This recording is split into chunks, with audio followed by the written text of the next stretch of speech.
কোজাগরি শব্দটার অর্থ কি তাহলে? কোজাগরি শব্দের অর্থ হলো কে জেগে আছো। আচ্ছা, এই পুজোটা যেহেতু রাত্রিরে হয়, ভগবানের পুজো রাত জেগে যারা করে, কে জেগে আছো, এই অন্ধকারে আলো কে জেলে আছে, এই আলো জ্বলা দেখে ভগবান তাদের বাড়িতে আসে তাদের আশীর্বাদ প্রদান করতে।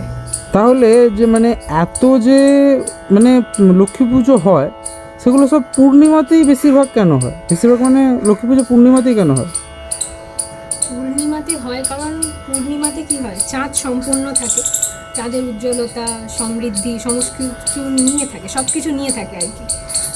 আর লক্ষ্মী ঠাকুর পুজো করি আমরা কেন, আমাদের সুখ সমৃদ্ধি ঐশ্বর্য বাড়ানোর জন্য। তাই পূর্ণিমাতে লক্ষ্মী পুজো হয়। চাঁদের ভরা আলো, সুখ সমৃদ্ধি সমস্ত কিছু ভরা আলোয় আলোয় লক্ষ্মী ঠাকুর ঘরে আছে। আজকের লক্ষ্মী পুজো, আজকের পূর্ণিমায় কি স্পেশাল? আজকের পূর্ণিমায় স্পেশাল বলতে শরৎকালে শরৎ পূর্ণিমা যেটা হয় না, সেই শরৎ পূর্ণিমা। শরৎ পূর্ণিমা নিশি নির্মল গগন, মন্দ মন্দ বহিতেছে মলয় পবন।